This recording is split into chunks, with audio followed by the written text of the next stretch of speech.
And the Buddhist position is that no matter how we describe it in our various faith traditions, spiritual traditions, and so on, there's an ultimate reality that we're all pointing at, however we choose to see it, however we choose to name it. And we have the wonderful opportunity to experience that, to understand that, and more importantly, to actualize that in our lives, regardless of the path that we choose. So we have this incredible opportunity in all these different ways to make good people, which is the bottom line, making good people. So if we find a path, and there are many, and it fits us like a good pair of shoes, we can run a long way.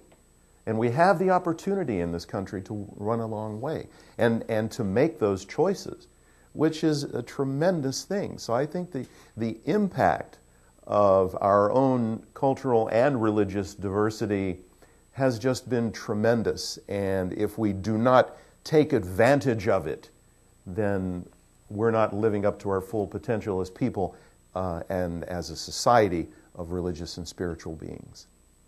Thank you.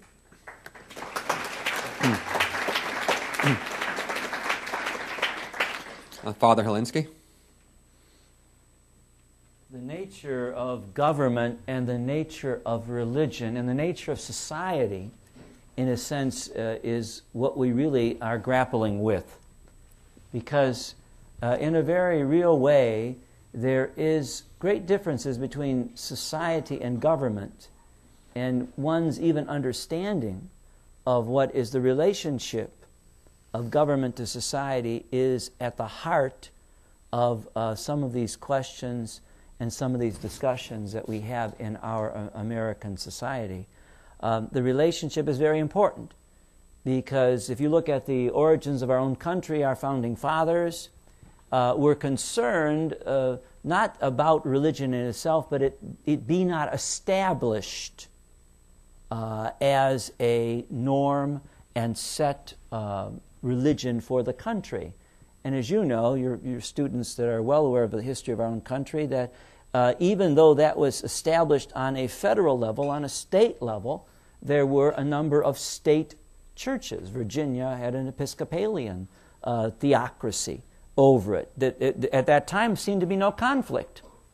And I bring that up not because I am in favor of that, but I really think there's a very important and deep question we have to ask ourselves. Is government the highest reality in a society? It's part of a very important reality because we need government in order to maintain order. We need it to, in a very real way, try to make decisions that are not easily made on the basis of the discussion of the people. I mean, in a sense, we live in a society that has a government, and that government that is really ours has to make decisions about what they're going to do on certain laws, procedures, and questions. But we're the society, and that society has people that value very deeply religious convictions. We have a society that also values a certain group now that's developing. I call them atheists or secularists. It was interesting as I listened to the description of the program.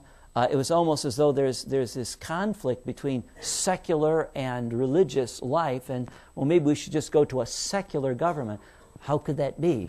The government is the people, so the people can't necessarily, unless of course in time this country would be bereft of religiosity and people that had religion, well then obviously it would become a secular government and all its decisions would be based on the values of a secular society. But make no mistake, secular society does not necessarily guarantee that it will be the best society. Sometimes I think we sometimes forget that you can make judgment calls in a secular society on secular principles. That doesn't necessarily mean my secularism is your secularism, or what I would like you to be could be, well, also a matter of sometimes coercion. I think there's a richness that we have as a society because the people that make up that society hold these convictions very deeply. The important element is that the convictions are presented in a civil manner. They're offered. Those who are governing consider them, and then a decision is made. It may not be to the liking of everyone, but at least the voices of all have been heard. What makes society tick is what is being placed, and the government tries to be responsive to society, because it's not society that's responsive to government. It's government that's responsive to the society, to the people. Thank you.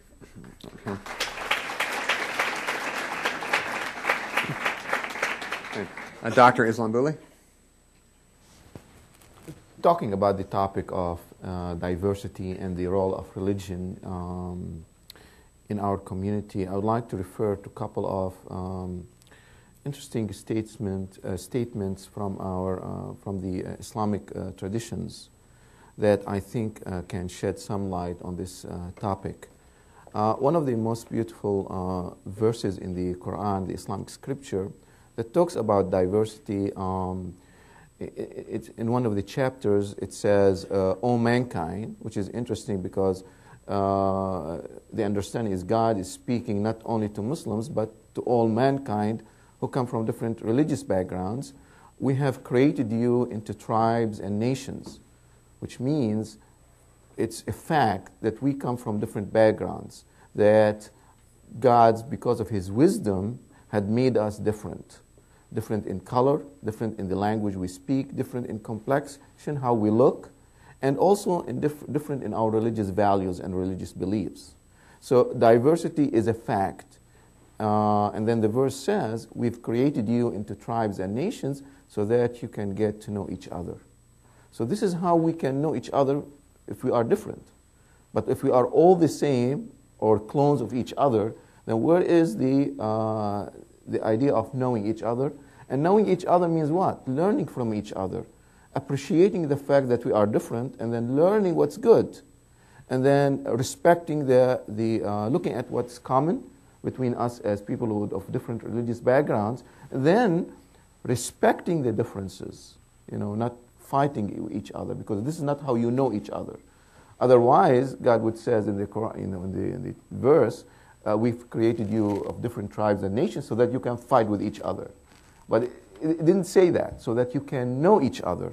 And knowing each other is learning from each other and working together. So when I know the Reverend or the Rabbi, then I can work together in what's common, and then understand there is differences. The same thing in the same household, that you have siblings who have different ideas and different values.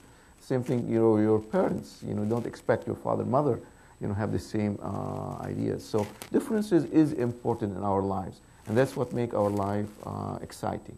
So this is, and then the verse continues by saying, "But understand that the best among you is the most righteous." So this type of diversity and differences should not lead you to feel that you are better than the other. The best among you is the most righteous. And then how you define the most righteous. And then there's another interesting description in the Islamic tradition about what is the most righteous, is the person who understands his or her responsibility. This is a very beautiful tradition that says God created us in a way that each one of us is responsible. The child is responsible. The young man or young woman is responsible. You are responsible. We are responsible. Your parents are responsible. Everyone has a responsibility, and you need to fulfill that responsibility in the best way. Understanding that we are different, understand that we need to come and work together in fulfilling that responsibility. So what is this responsibility that God has bestowed upon us? Well, in another verse it says that God has made you His representative on earth. God is not coming on this earth to take care of this earth. God created human beings to take care of this earth. So then it's our responsibility to take care of this earth. And how we can take care of this earth? Well, through different ways, by working together. There are many problems that this earth is suffering, and our communities are suffering. And then if each one of us understood their responsibility toward themselves by enriching themselves, by having more education, by building on the moral values that religion has given us,